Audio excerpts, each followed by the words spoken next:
So my name is Brad McCardle. I'm an engineer with ATS Group. I work primarily with Spectrum Virtualize and Brocade and Cisco SAN stuff. So I've been doing SVC since like the very early days. I worked with the all the way back to the original 4F2 nodes. So I've been doing a lot of SVC work over the years and a lot of Spectrum Virtualize now. So as was mentioned, we were in the beta for Spectrum Virtualize on public cloud in Amazon Web Services. So we've been working with it since before it was even live. I'm going to give you a demo today. We're going to go down two tracks here. One track is we're going to deploy it. The other track is we're going to do some replication. Deployment takes a little while, so we're going to kick it off and then let it run. It takes about 15 minutes in the background. And then when it's done, we'll go back in and try how to log into it. While that's happening, we're going to switch over to another track and work on some replication. So I'm going to show you around. I have a few windows open here. I'm going to jump around a bit. I'm trying not to make anyone seasick. In my browser, I've got what you should see now is the Amazon Web Services console. We'll be doing some work in there. I have a GUI open for an SVC that we have in our lab, a physical SV1 cluster. I have a GUI open for Spectrum Virtualize in public cloud running that I set up in advance to do the replication component. Over here in a remote desktop window, I have remote desktop session to a physical host in our lab we're going to use. That's attached to the SVC there. And a remote desktop session to an EC2 instance in AWS that is attached to our Spectrum Virtualize instance there. So we have a host at each side, Spectrum Virtualize system at each side. I said we're going to do deployment first, so let's do that. I'm going to open up a new window. I got to find it. Out in the AWS Marketplace. So we just click on that. So deployment is pretty simple. The hardest part for me is figuring out the right customer number because ATS has like 4 of them. Here's how you start it. Click on subscribe. We're just going to walk through this, some terms and conditions, configure to configure it, continue to configuration. Here I get to choose, do I want it in an existing VPC or a new VPC? I'm going to choose for this deployment a new VPC. It asks what version we want to deploy. We're going to use the latest and greatest 8311, and it's going to leave it in US East Northern Virginia region. So we'll continue to launch.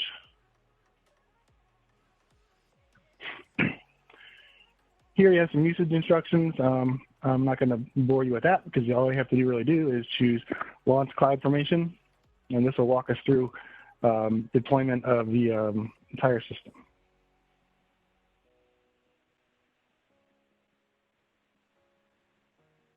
If you need to do any customization of your template, you could here, I think. I've never actually changed anything on that page. So now here we get to the nitty-gritty of deploying it. So I'm going to give it a name. I'll call it IBM SV demo. I'm going to choose my availability zone. Choose this one. You can change these if you like. I'm going to leave them the same just because it's easier to do that way. I'm going to let it use any address it wants in there. You have 3 types of instances you can use for your Spectrum Virtualized node types. Various possibilities of each. Like you can only, you can't do dedupe with the smallest one. Maybe you can only do it with the large one. So choose your size appropriately based on what you think you need there. Quorum type is just to see if I have large all the time. Everything is accessible via a SSH key pair. So I'm going to choose an existing key pair that I've been using for SV on AWS. This is the part that I have to go get somewhere else. I'll copy this off screen. So it asks me, what do I want the GUI super user password to be? So I'm going to tell it that. Well, we can choose to deploy 1 or 2 IO groups. For the purpose of simplicity, I'm just going to choose 1. You could add a second IO group later after deployment if you change your mind and need to add a second one on later. That's what kind of initial storage you want configured. For now, I'm just going to leave it like this. And finally, you have to accept the license agreement. Click on next. We're almost ready to deploy. You can apply tags. Those of you who are familiar with AWS, you can apply tags to all sorts of things. There's a couple standards that I apply to keep track of what we're using things for. So I'm going to do that real quick.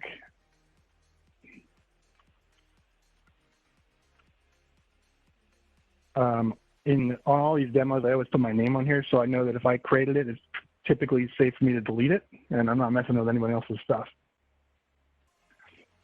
I'm not going to change any defaults here.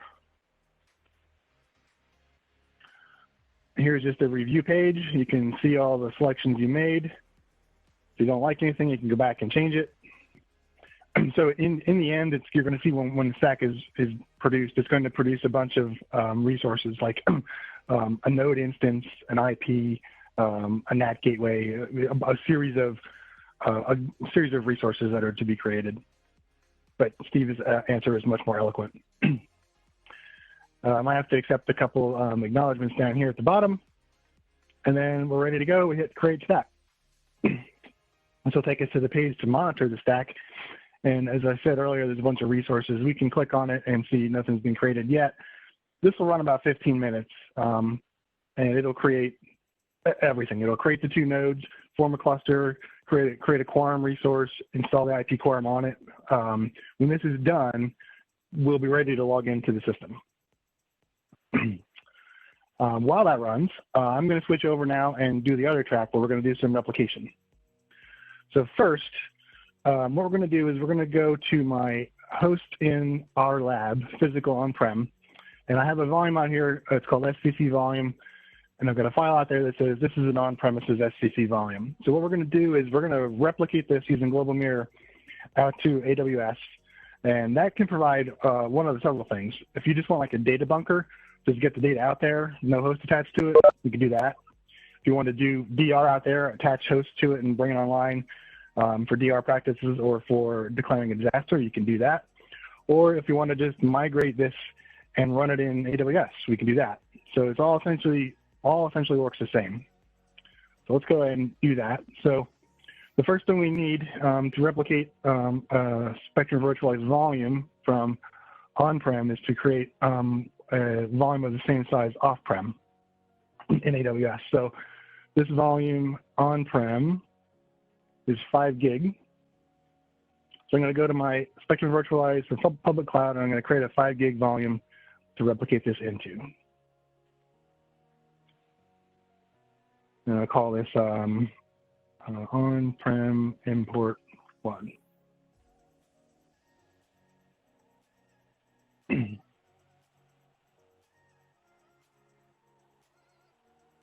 Okay, so now I've taken the liberty of already configuring the partnership between the 2 systems. I just came in here, say create partnership, gave it the IP address, so that part's already done. These 2 Spectrum Virtualized systems can already replicate via IP replication. So that would be the first step you have to do normally is create the partnership, but that's a one-time thing already done in this case. So then next, we're going to want to create a relationship and replicate that volume to AWS. I'm going to go to remote copy. Now I'm on my local SDC in the lab now. I'm going to create a relationship.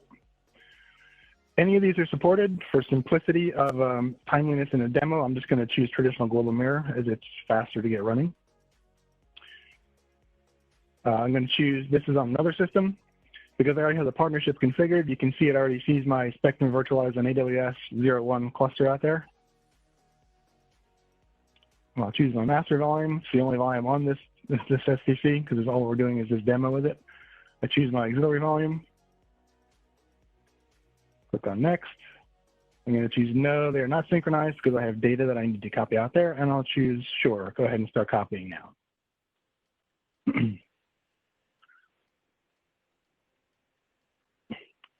Now, everything we're doing now, nothing is specific to AWS. This is all just regular old Spectrum Virtualize.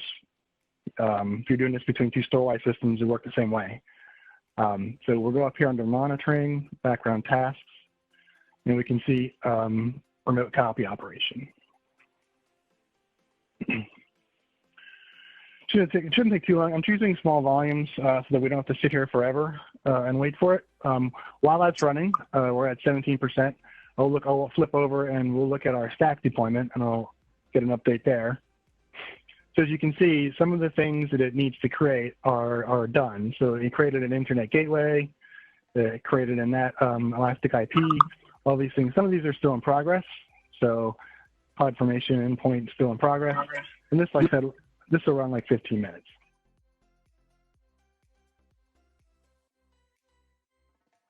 So our volume is replicated. Now we're going to go through the motions of, we're going to essentially migrate this volume to AWS. So the first thing I want to do is I'm not doing a DR here, I'm doing a migration. So we're going to do this in a graceful fashion. I'm going to take the volume offline on my physical machine. Then I'm going to come out to my Spectrum Virtualize AWS instance, and I'm going to go to remote copy. And it's consistent synchronized, so that means our data is there. I'm going to go ahead and stop this. I'm going to allow secondary write access because I want to actually bring the volume online and run with it in AWS. I don't want it to be read-only.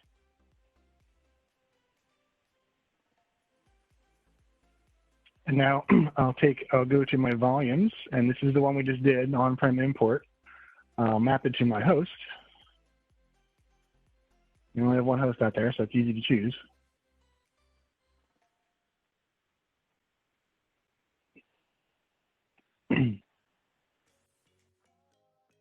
Okay, now we'll go look at the AWS host. There's two volumes out there right now. There's this 30 gig volume, that's the boot volume from Amazon, and you can see it's a native AWS EBS disk. This volume is coming from Spectrum Virtualize, and it's just there as a placeholder. You can ignore that 50 gig volume.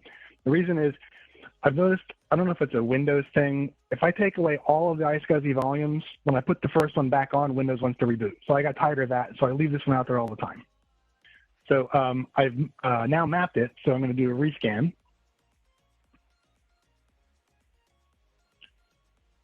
And Windows is going out and looking for new SCSI targets now.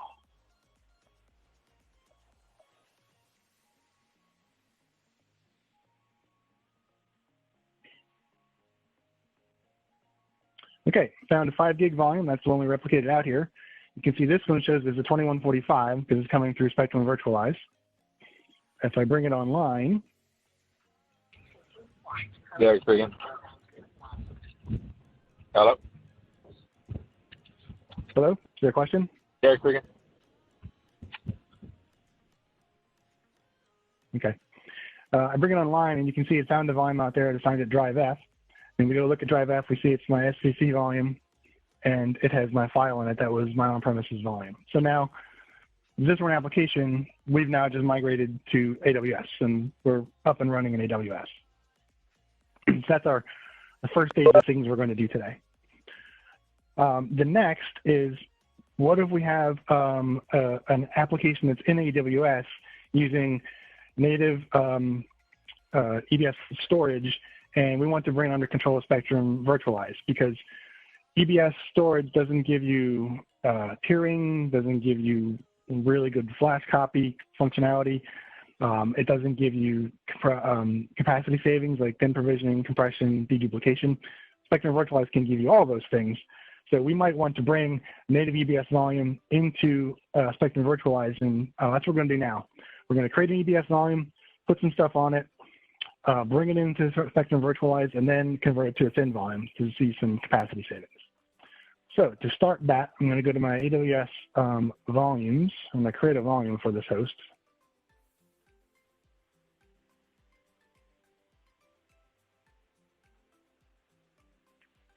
So I'm going to create a native, let's make this, I don't know, 3 gig.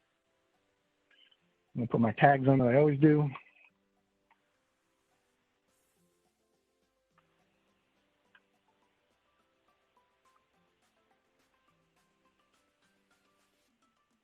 All right, so my volume is created. And now it's creating. Okay, now my volume is created. And I'm going to give it a name so I can keep track of it. This is going to be Windows Volume 1. And I'll attach it to my, my host. So I know this is the right one because I gave it a name Windows host. So I know this is the host I'm looking for.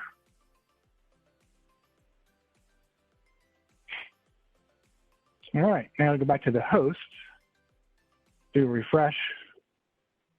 Okay, we found that. 3 gig volume. It's native Amazon. Bring it online. No file systems here, so let's create one. I'm just going to speed through this. This is just Windows stuff. This has nothing to do with the point of what we're trying to see here. I'm just going to call this EBS volume.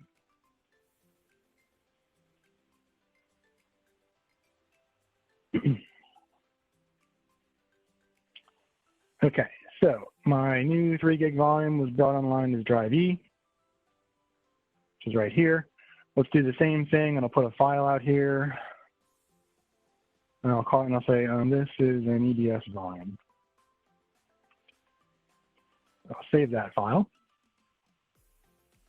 Okay, so now this is, we've got this native EBS volume that we want to migrate under Spectrum Virtualize control. Okay, so what we're going to do is we're going to migrate this under Spectrum Virtualize control. So I'm going to get out of the directory so I don't lose it. I'm going to do this gracefully, so we're going to take it offline. And then my EBS volume went away. And go back to the Amazon console, and I'm going to detach the volume from the host.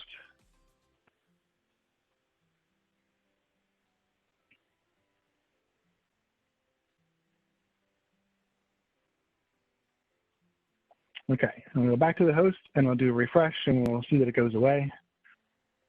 All right, so my 3 gig native Amazon disk went away. So now that is on. Now that's available. If I go to Spectrum Virtualize and I go to the MDisk section, it's probably going to take a minute or two. This MDisks or EBS volumes that are out there but are not attached to anything show up as MDisk candidates in Spectrum Virtualize. It only pulls, I think it's once a minute. So we might have to sit here for a bit, but that 3 gig volume will soon show up here as an unavailable MDisk for us. Okay, so our MDisk showed up, our 3 gig MDisk. So what I'm going to do is I'm going to use Spectrum Virtualize image mode. I'm going to right click on this and choose import. I'm going to give it a volume. I'm going to call it EBS import 01. Now I could choose to migrate to existing pool and have it just move it over there for us, but I'm going to do it another way. I'm just going to bring it in as in image mode temporarily, let it stay in image mode for a while, and then I'm going to convert it at the same time as moving it to the other pool. I'm going to convert it to thin volume because right now it takes up 3 gigs. I mean, obviously that's not a realistic size for a live volume, but suppose you had this volume that's 500 gig and there's only 100 gig on it, and you're wasting 400 gig. You could thin it out. But for now, I'm just going to let it run temporarily as an image mode volume.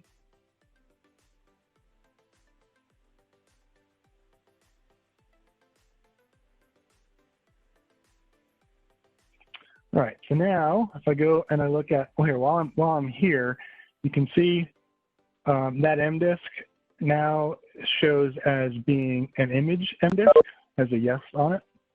And if I go to the volumes, my EBS import has a virtualization type image. So it's a Spectrum Virtualize image mode, and I can now map that to my host.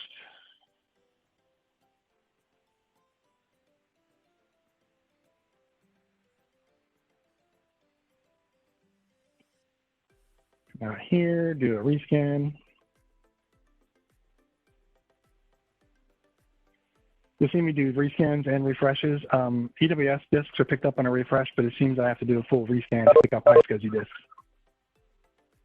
Okay, so there's my volume, 3 gig. As you can see now, it's no longer native AWS. It's IBM 2145 because it's coming through Spectrum Virtualize.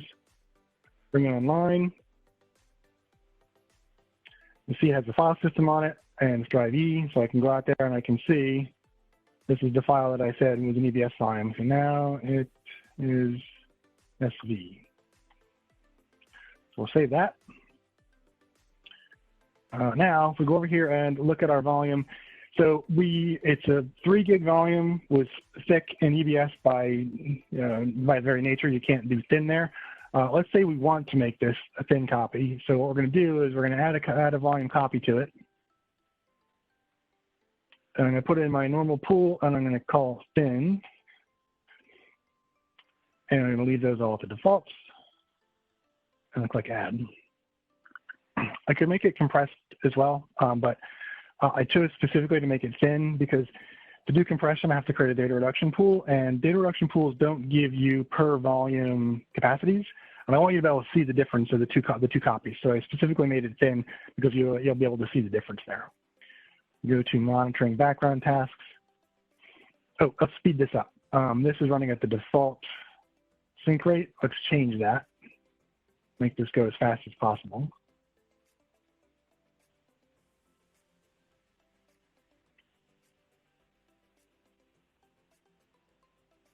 So now this is just normal Spectrum Virtualize, spinning up a second copy. Second copy happens to be thin.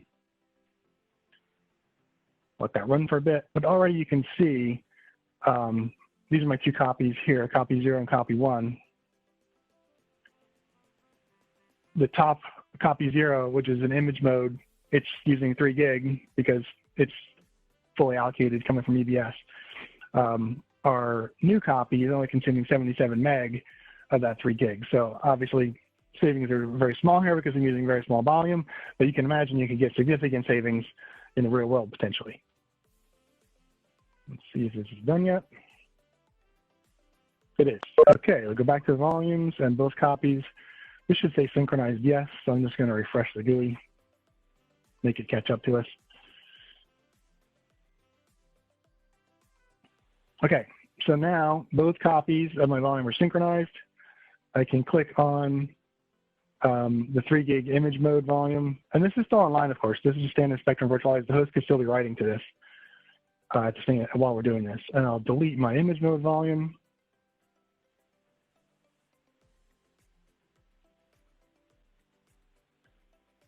And now we're done. So now that volume has a single copy.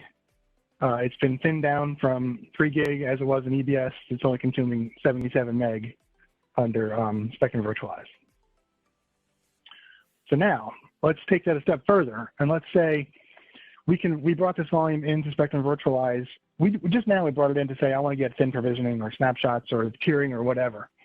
But let's say we have an application that's in AWS and we need to move back on-prem for some reason. I don't know if it's not performing well or costs too much or politics or some sort of rule that says this particular data set needs to be in-house. So we just did essentially the first part of that. Take an EBS volume that's not under Spectrum Virtualize control, put it under Spectrum Virtualize control. So now we can still, I'll show you, we can still write to this volume. Now it is thin.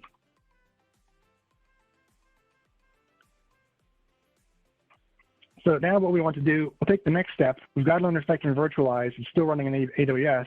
Let's move it on-prem. So we're going to do essentially the reverse of what we did before. First thing we need to do is we need a volume to put it onto. So it's a 3 gig volume. I think I made it. Yes. So we'll go to our on-prem SVC and we create a 3 gig volume to be the replication target.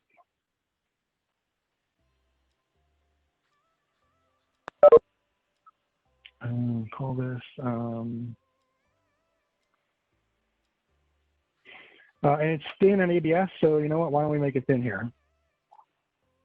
Thin in AWS.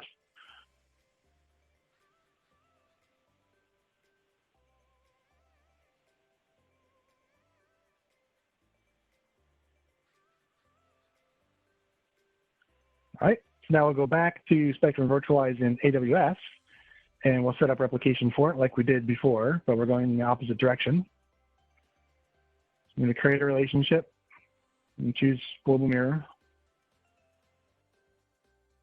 on another system. It already knows about SCC3 and our Great Valley Innovation Center, CVIC, so we'll choose that. What I might want to do is EBS import 01. And on the on-premises system, I call that AWS import 01.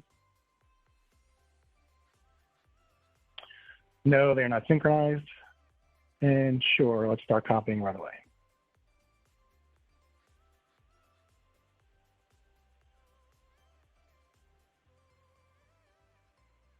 All right, so now we'll go out here. While that replicates, let me go to the page where we can launch the background tasks.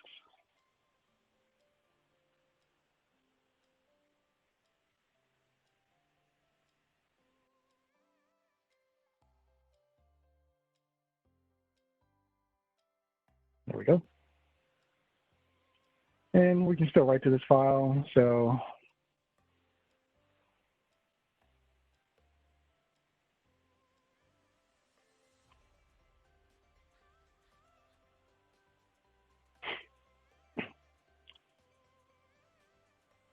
this is now replicating in the other direction. Shouldn't take as long as the first one because it's smaller volume. All right, so my replication is complete. So we're going to pretend we're cutting over our host now. So what we'll do is we'll take the volume offline. This is our 3 gig EBS volume. Okay, so we'll take the volume offline. EBS volume goes away. And now we'll stop remote copy. And again, I'm going to allow write access to the secondary because I want to be able to mount it read-write on my on-prem system.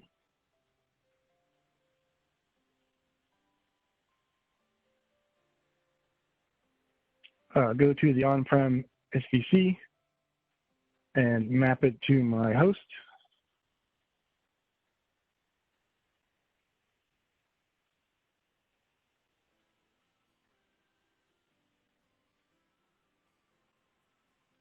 And now I'll go to my on-prem host and we'll do a disk rescan.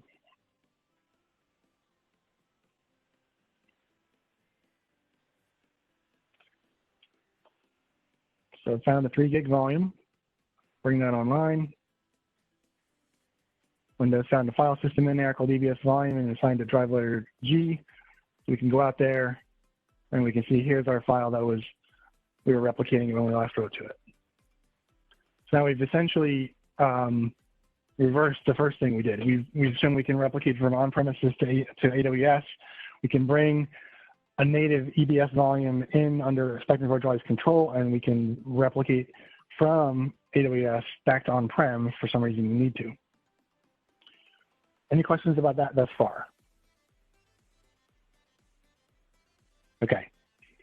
So there's one more piece of functionality since we do have a few more minutes that I wanted to show you. It is possible to take Spectrum Virtualize out of the mix in EBS. So like if you're a large Spectrum Virtualize customer and you have like one app that you want to migrate to the cloud, you could actually use Spectrum Virtualize to get it there and then migrate it to native EBS. Obviously, I think we'd prefer that they continue to keep it in Spectrum Virtualize, but the technology is there, the functionality is there, and I feel I need to demonstrate it. So it's essentially a reverse of what we did when we were importing an EBS volume. So I'm going to go to my hosts, and I don't have any volumes to work with right now. So let's see what volumes we have here. Let's just do this. Let's create a new volume. And create a 5 gig volume.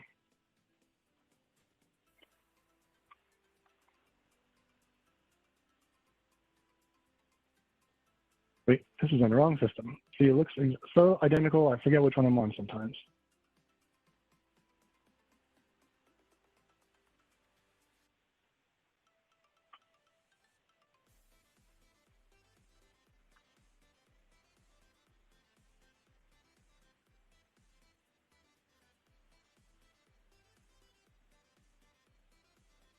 Okay, I'll map it to the host.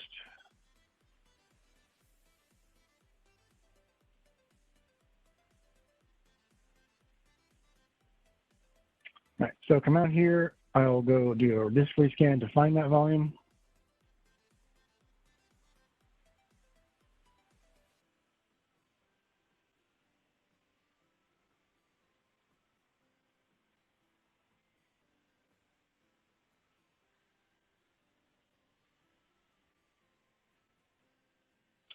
There we go.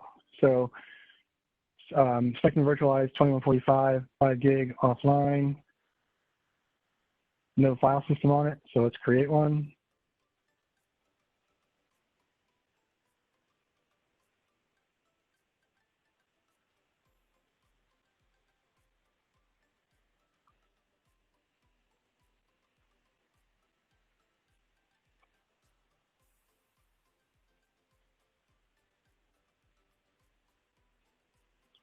All right, so for online, SV to export is volume E. Do the same thing we've been doing, just put a text file out there.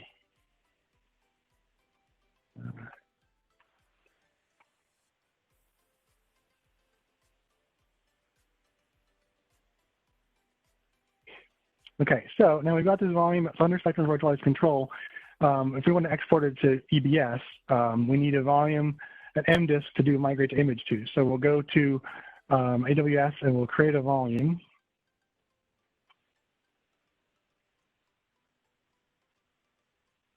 And this is a 5 gig volume we're migrating, so we'll do that.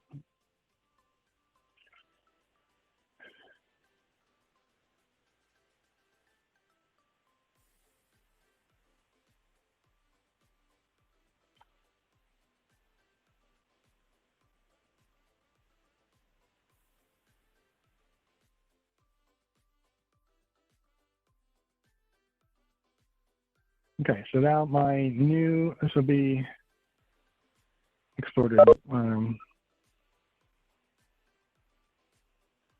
Windows Export Vol 1. Okay, we'll go back to Spectrum Virtualize. So the volume is online, host is writing to it. We go to look at our MDisks. Give it a moment or so for that new 5 gig volume to show up as an available MDisk. Okay, so there's our 5 gig MDisk is out there and available. So now what I can do is I go to my volume. Now host still has the volume online, so I go to my volume and I find my volume I want to export and I choose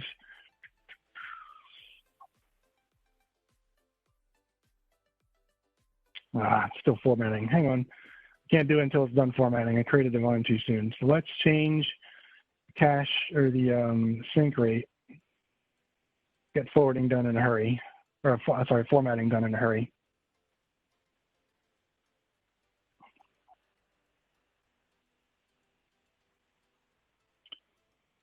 Sorry for the delay. I forgot about the fact that the volume was formatting. It would prevent me from doing a migrate to image. Right now, I forgot that we didn't go and log into the system we deployed yet. So I want to rush to this part so I can still do that. So I have my volume. It's done formatting now. I'm going to choose export to image mode. I'm going to choose the 5. It asks me, okay, these are my available MDisks. Where do you want to put this data? Here's my 5 gig MDisk I want to put it on. Where do you want to put it? In what pool? I'll put it in the migration pool.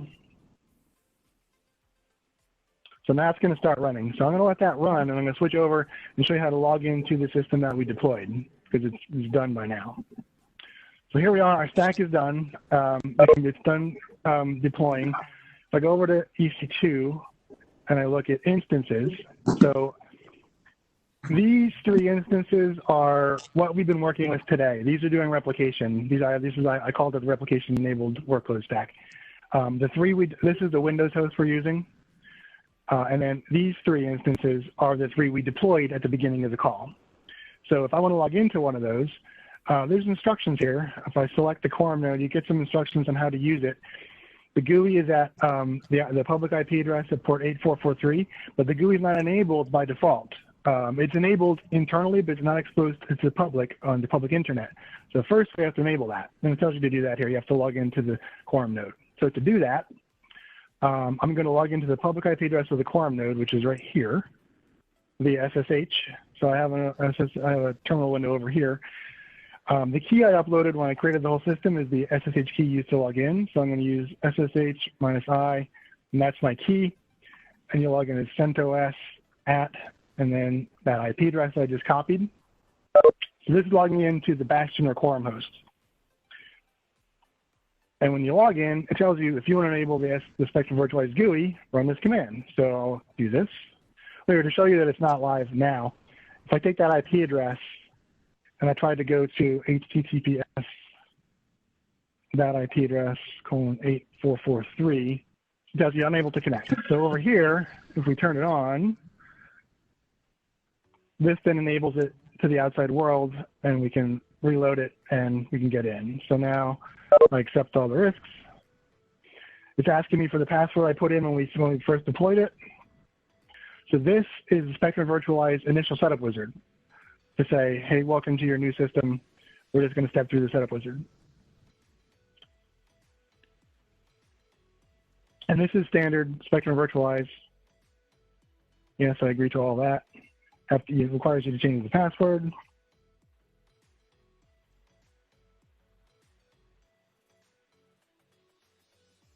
Give it a name. I'm going to call it SVAWS02 because I already have the 01.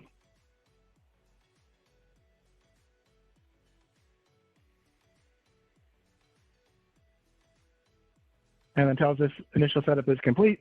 We'll be redirected to the management GUI. And then now this is the system we deployed earlier in the call. It's up and running. We're logged in. We could define a host, create volumes, etc. Let me switch back over and finish the thing we started over here. This has gone through its migration to image.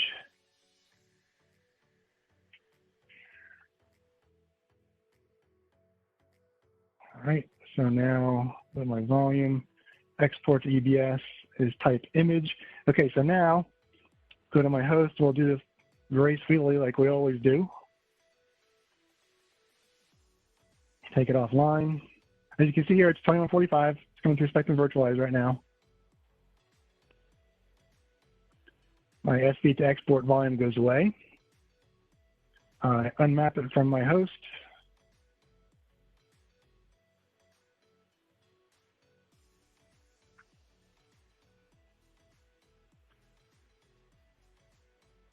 I come out here, do rescan, and that will go away.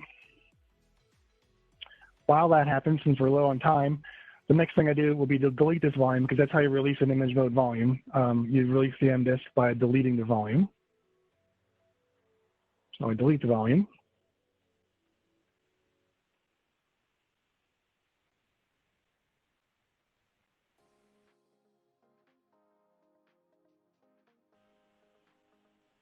Over here, still rescanning. I know we're just down to the wire timeline, so I want to be cognizant of that.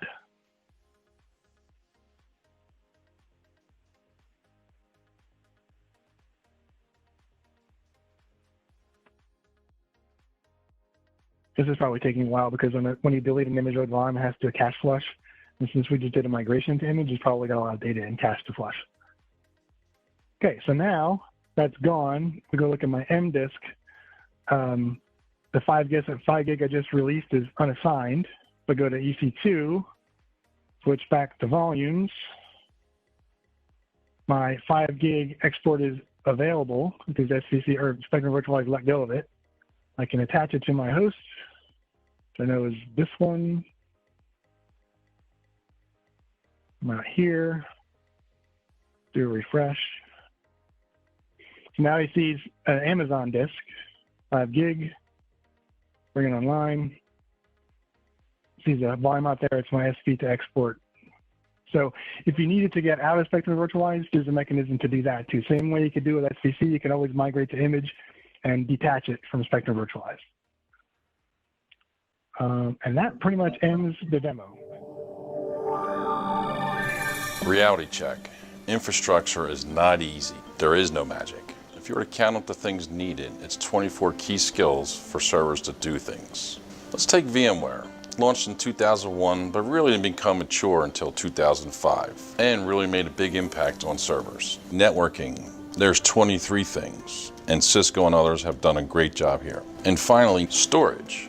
It's the core to all your data. It takes over 74 unique skills. IBM has made a significant impact here with storage virtualization, with features such as compression, placement of data, and tiering. They basically have taken out a high percentage of those 74 things.